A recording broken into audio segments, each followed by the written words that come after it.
Mm, Doctor, buenas noches. A mi grupo y a mi persona nos tocó hablar sobre el cáncer de próstata. Primero vamos a empezar hablando qué es el cáncer de próstata. Bueno, es una neoplasia maligna que se va a originar a partir de las células epiteliales glandulares de la próstata. Una glándula del aparato reproductor masculino es encargada de producir parte del líquido seminal. Generalmente, estas neoplasias se caracterizan porque tienen un crecimiento lento y asintomático en etapas iniciales, lo que va a dificultar su detección temprana. Sin embargo, algunos tumores pueden ser altamente agresivos y metastatizar rápidamente, sobre todo hacia lo que son los huesos, como la columna, la pelvis y también a los ganglios linfáticos pélvicos. Su desarrollo va a estar estrechamente relacionado con la acción de las hormonas androgénicas como la testosterona y la dihidrotestosterona, que van a estimular la proliferación de las células prostáticas normales y malignas. Y por último, es importante mencionar que el tumor sólido más frecuente es en varones adultos mayores y representa una importante causa de morbilidad y mortalidad en el mundo. Siguiente. Bueno, con respecto a la epidemiología, se sabe que este cáncer es más común en hombres y la segunda causa de muerte por cáncer masculino a nivel mundial, solamente después del cáncer de pulmón. Afecta principalmente a varones mayores de 50 años con un pico de incidencia entre los 65 y 75 años. Por otro lado, la Organización Mundial de la Salud nos dice que se diagnostican más de 1,4 millones de nuevos casos por año en el mundo. En América Latina ocupa el primer lugar en incidencia oncológica masculina y en el Perú representa una de las principales causas de mortalidad por cáncer en hombres, especialmente en mayores de 60 años. Y por otro lado, el uso del antígeno prostático específico y el tacto renal han podido permitir una detección más temprana, aunque todavía en muchos casos se diagnostica todavía en etapas tardías.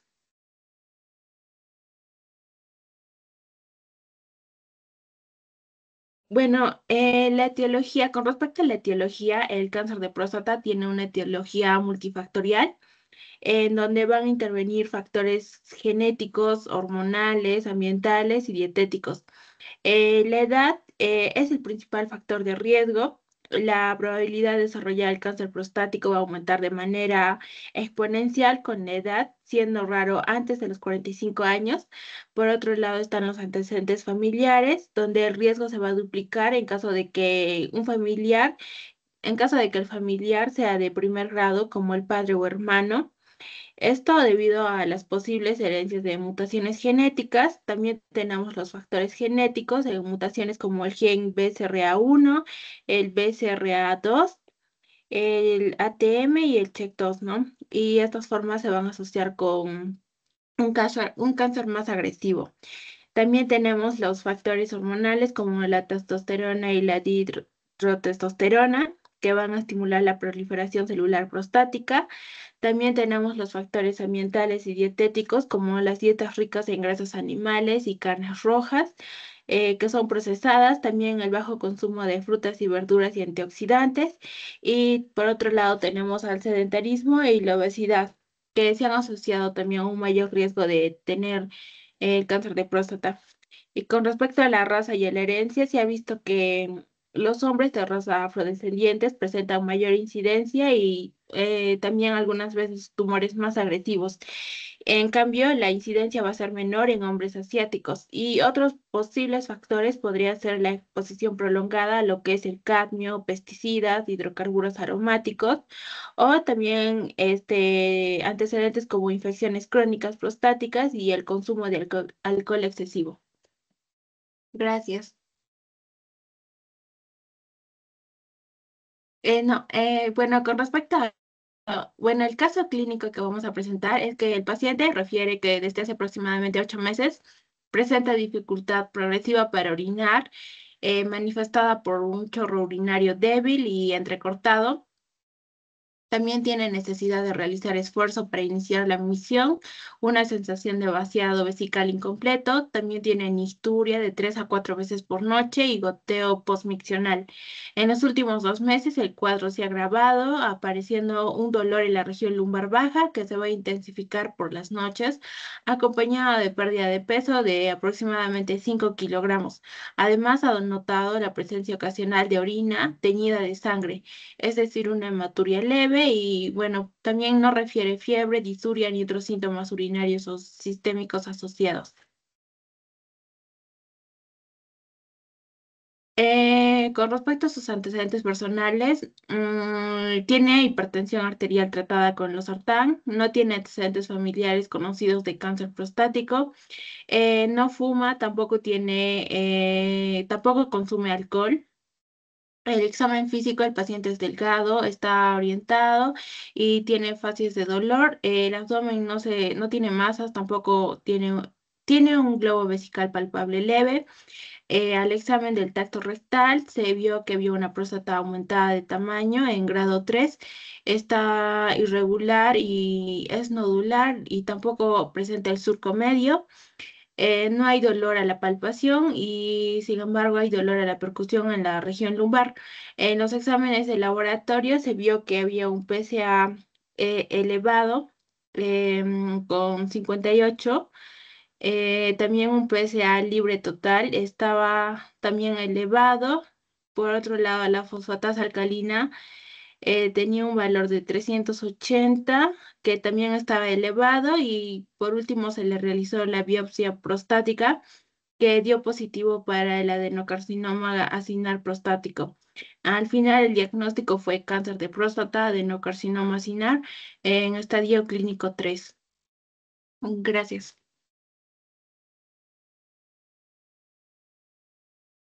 Bueno, y continuando con la exposición sobre los tipos de cáncer de próstata, en sí esto se clasifica principalmente en varios tipos histológicos.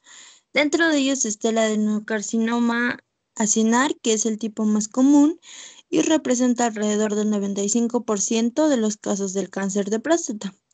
Estos se originan en las glándulas prostáticas acinares y pueden ser periférico, transicional o central. Además tenemos al carcinoma ductal, que es un tipo menos común que suele ser más agresivo. El carcinoma de células pequeñas, un tumor neuroendocrino raro pero agresivo que requiere un enfoque de tratamiento diferente. El carcinoma urotelial, que ocurre cuando el cáncer se extiende desde la vejiga hacia la próstata. Y existen también otros tumores raros que incluyen sarcomas y linfomas que afectan la próstata, aunque son extremadamente infrecuentes. Para lo que es la patogenia, nosotros tenemos que, en primer lugar, están las alteraciones genéticas, los factores hormonales, las alteraciones epigenéticas, la inflamación crónica y microambiente prostático y los factores ambientales y de riesgo. En sí, el cáncer de próstata se origina principalmente de las células epiteliales en la glándula prostática, lo cual el proceso de carcinogénesis es un fenómeno complejo que implica múltiples etapas. En sí, sus mecanismos celulares y moleculares, como bien dije, se basan en lo que es la alteración genética, como mutaciones en oncogenes y genes supresores tumorales que son comunes en el cáncer de próstata. Además, la influencia hormonal de los andrógenos y la señalización androgénica en sí está implicada en la proliferación y supervivencia celular, lo que nos da que la interacción del receptor de andrógenos con andrógenos promueve el crecimiento celular. Además, también tenemos el microambiente tumoral, lo cual nos dice que la inflamación crónica en la próstata puede contribuir al desarrollo del cáncer al crear un ambiente propicio para la tumorogénesis. Y bueno, también tenemos lo que es la progresión tumoral o también la inflamación crónica, el cual nos dice que la progresión del cáncer de próstata suele ser lenta y muchos hombres diagnosticados con la enfermedad no presentan síntomas significativos ni requieren tratamiento inmediato. Esto nos quiere decir que se presentan asintomáticos. Sin embargo, algunos tumores pueden ser agresivos y metastizarse rápidamente. Y bueno, también en los factores ambientales y de riesgo, nosotros tenemos a lo que es la edad avanzada, lo cual es el principal factor que hay con mayor incidencia, el cual es después de los 60 años. La raza que no es mayor riesgo en hombres, afrodescendientes y lo que es la dieta es rica en grasas animales y baja en vegetales. En los antecedentes familiares de cáncer, prostático o de mama por mutaciones BRCA2.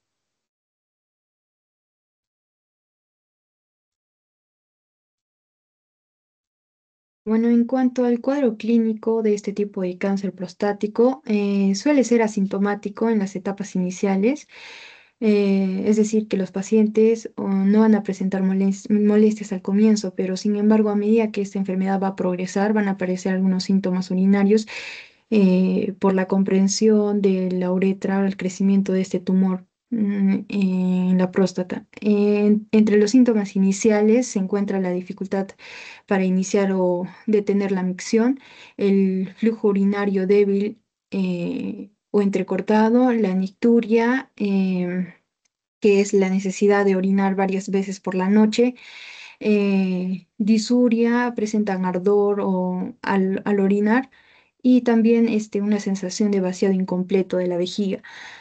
Cuando el cáncer ya está más avanzado, puede presentar lo que es hematuria o hematospermia, también fatiga, pérdida de peso y síntomas relacionados con la metástasis como debilidad, fatiga y dolor pélvico. Siguiente.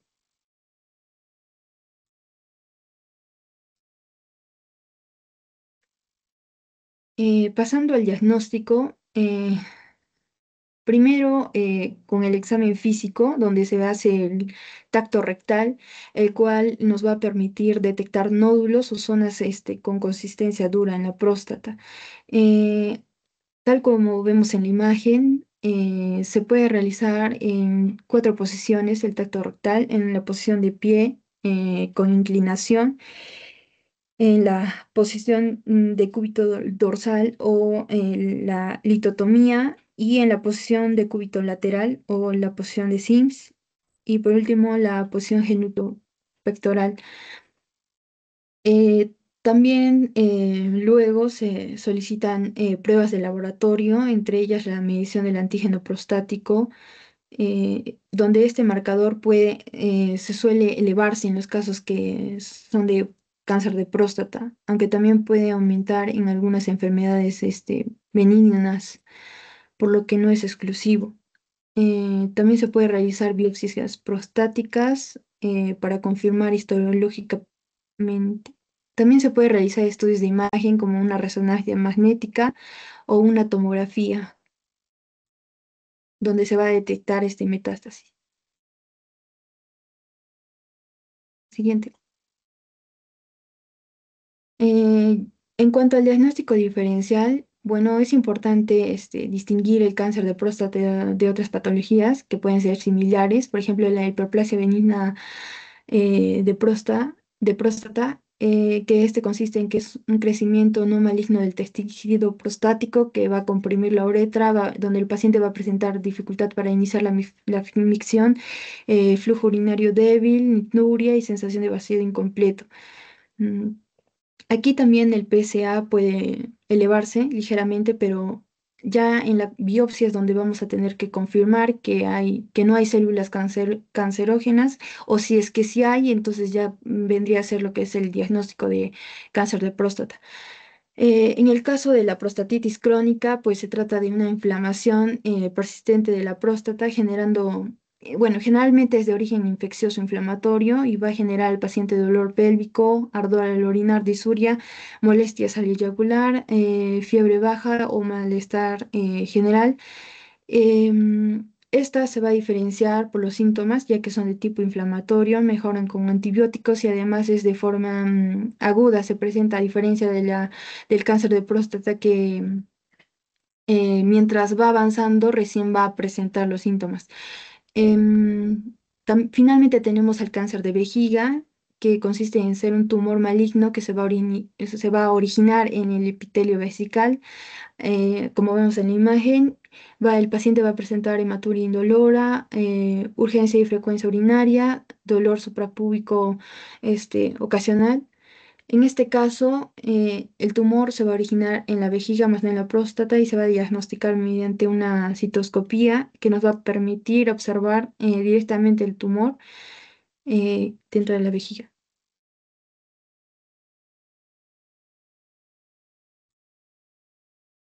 Bueno, ahora seguimos con la estadificación. La estadificación en cáncer de próstata es el proceso por el cual se determina qué tan avanzado está el tumor dentro del cuerpo. Nos sirve para predecir el pronóstico y elegir el mejor tratamiento. Por eso siempre se debe hacer antes de planificar la terapia. Principalmente se basa en tres sistemas combinados. Primero tenemos el sistema TNM, que se va a evaluar en tres parámetros: la TNM, T de tumor, N de nódulos linfáticos y M de metastasis. Bueno, en la T vamos a ver que está aquí, se encuentra de significado el tamaño y extensión del tumor primario. Acá se divide esto, bueno, en TX si el tumor primario no puede evaluarse, T0 si no hay evidencia de tumor primario, T1 si el tumor está clínicamente no palpable, T1A si el tumor es incidental, si tiene un hallazgo histológico en menos o igual del 5% del tejido resecado, si T1B si el tumor es incidental con un hallazgo histológico de mayor de 5% del tejido resecado, T1C si el tumor identificado por biopsia con aguja y no es palpable. Y bueno, a partir de la T2 sería una T patológico, un tumor patológico. En la T2 tenemos un tumor palpable y confinado dentro de la próstata. T2A, que sería cuando se afecta la mitad o menos de un lóbulo. T2B, si afecta más de la mitad de un lóbulo, pero no ambos. T2C, si afecta ambos lóbulos. T3, si la extensión está extraprostática sin invadir estructuras adyacentes. T3A, si la extensión está extraprostática unilateral o bilateral. T3B, si la invasión, bueno, hay una invasión de vesículas seminales. Y T4, si hay invasión de estructuras adyacentes como el esfínter externo, el recto, la vejiga, músculos elevadores o la pared pélvica. Siguiente, por favor. Ya. La N, acá tenemos al ganglio linfático regional o, bueno, nódulos linfáticos, en la que se va a evaluar lo del compromiso de ganglios linfáticos regionales. Se divide en X si no se evaluaron los ganglios regionales, N0 si no hay metástasis en ganglios regionales, N1 si hay metástasis en ganglios regionales. Y por último parámetro tenemos al M, que es la metástasis, si hay una diseminación a distancia, que sería M0 si no hay metástasis a distancia, M1 si hay metástasis a distancia, M1A sería si hay metástasis en ganglios linfáticos no regionales, M1B si hay metástasis óseas y M1C si hay otras metástasis con o sin afectación ósea. Siguiente, por favor. Bueno, otro sistema que también se evalúa sería la PSA, el antígeno prostático específico, que es una proteína producida por la próstata. En niveles altos sugiere una enfermedad más extensa o agresiva. Si la PSA está menos de 10, es un riesgo bajo. Si la PSA está de entre 10 a 20, es un riesgo intermedio. Si la PSA está mayor de 20, ya es un riesgo alto o metastásico. Y por último tenemos al puntaje de Gleason, que evalúa qué tan anormales se ven las células del tumor bajo el microscopio. Un puntaje de 6 o menos va a ser un tumor de bajo grado y de crecimiento lento. Un puntaje de 7 va a ser un intermedio y un puntaje de 8 a 10 ya va a ser uno de alto grado y más agresivo.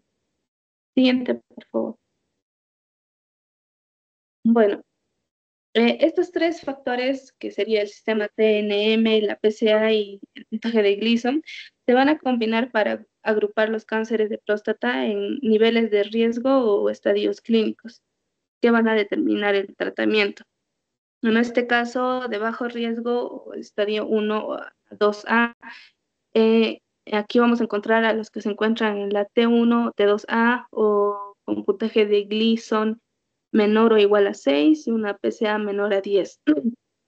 En un estadio intermedio, vamos a encontrar a los que están en la T2B, T2C, un Gleason de 7, una PSA de 10 a 20.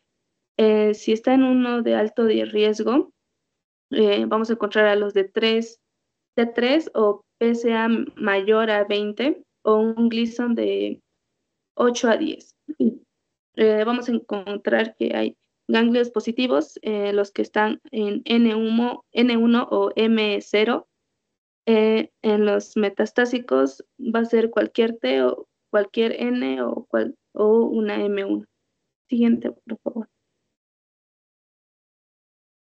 Ya, bueno, respecto al tratamiento, como ya dije, se va a relacionar con la estadificación.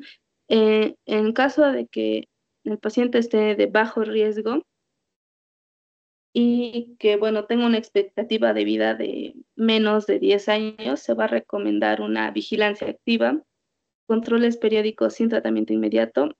También se puede hacer alguna radioterapia externa o braquiterapia. Y bueno, estas opciones van a buscar evitar efectos secundarios si el paciente no vivirá lo suficiente para que el tumor cause daño.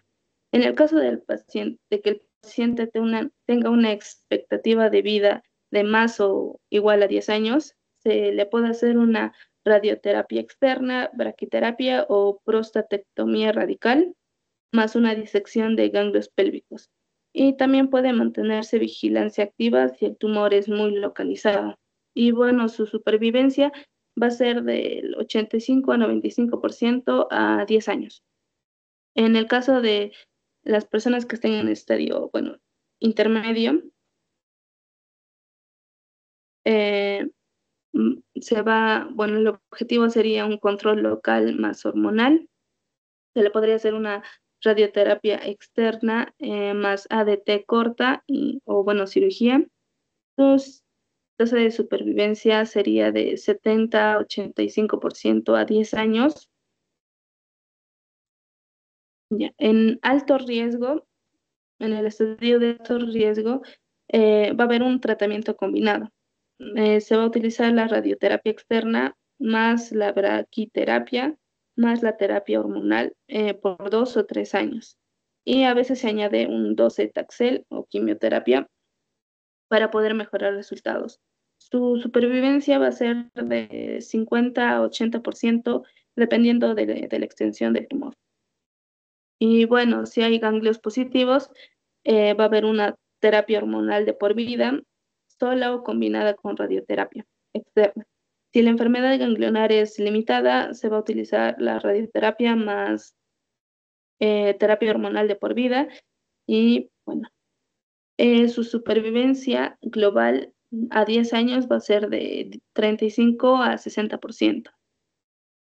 En el caso de, bueno, un estadio metastásico, se va a hacer una ADT sensible o, bueno, terapia hormonal de por vida, una terapia hormonal de por vida, más docetaxel o prednisolona.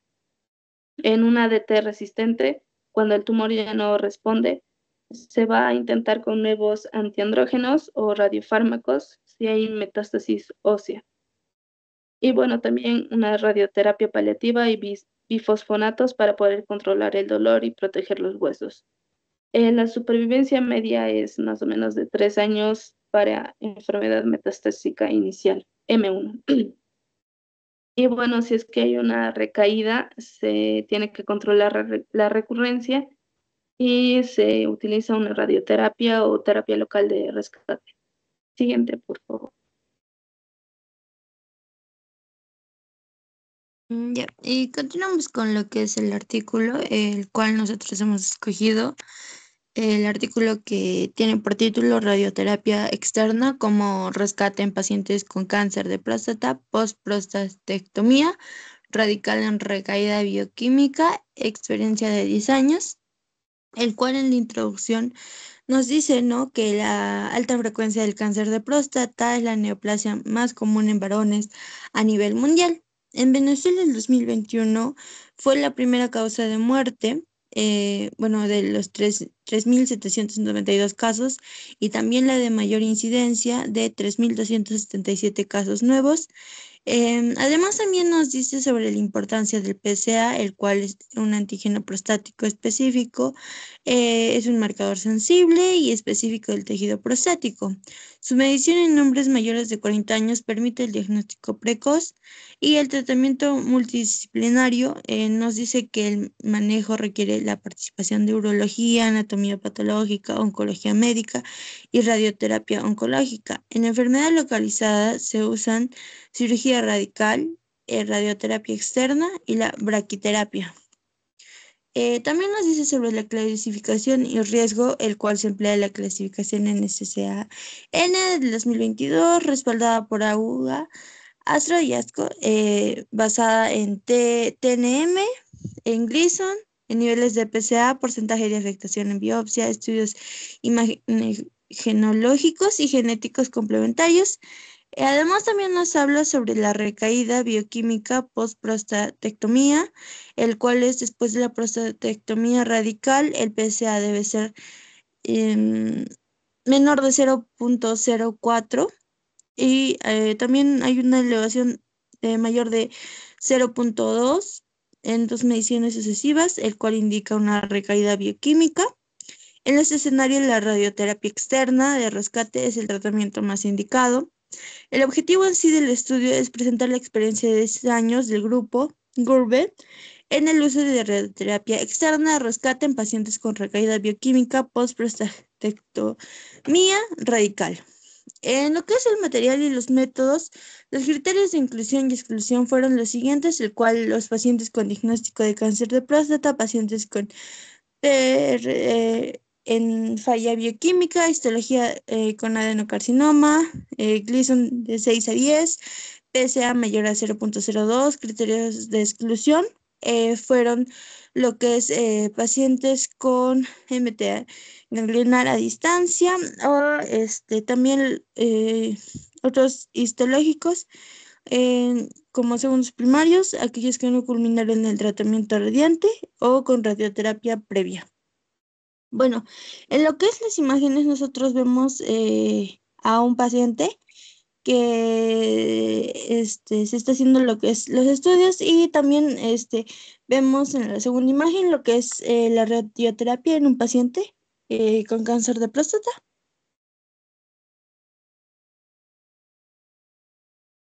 Bueno, ahora seguimos con los resultados. En este estudio se analizaron 119 pacientes tratados entre los años 2010 y 2020.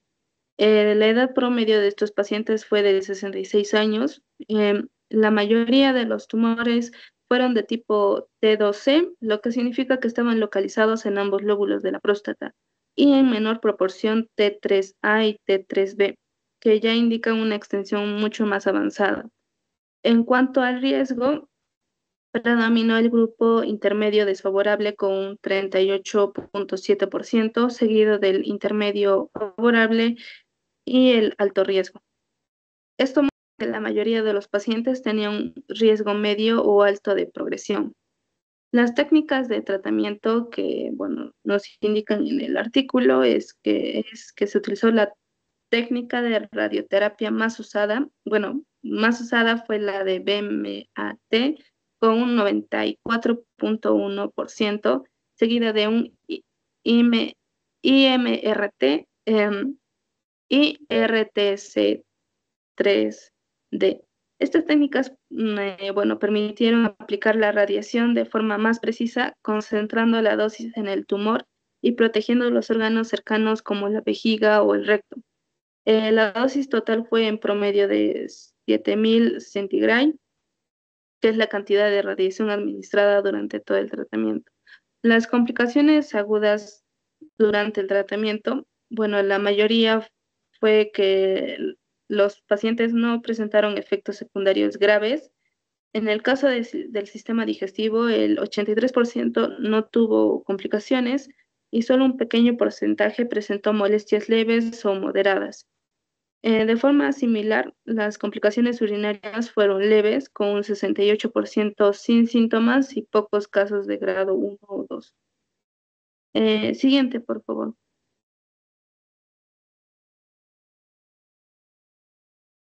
Bueno, respecto a las complicaciones crónicas, a largo plazo los efectos secundarios fueron mínimos.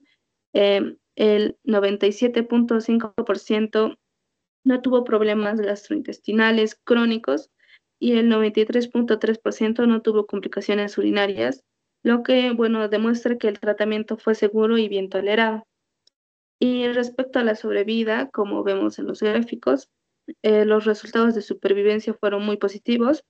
La sobrevida global fue de 98.5% a los 5 años y 92.4% a los 10 años, lo que nos indica que la gran mayoría de los pacientes seguía con vida tras una década. Bueno, la sobrevida libre de recaída local fue de 98.6% a 5 años y 86.2% a 10 años, lo que, bueno, significa que la mayoría no volvió a presentar la enfermedad. Respecto a la sobrevida causa específica, fue casi perfecta, bueno, de 100% a 5 años y 97.3% a 10 años, mostrando que casi ningún paciente falleció por el cáncer. Bueno, en total, solo el 5% tuvo recaída local, lo que demuestra un excelente control de la enfermedad. Siguiente, por favor.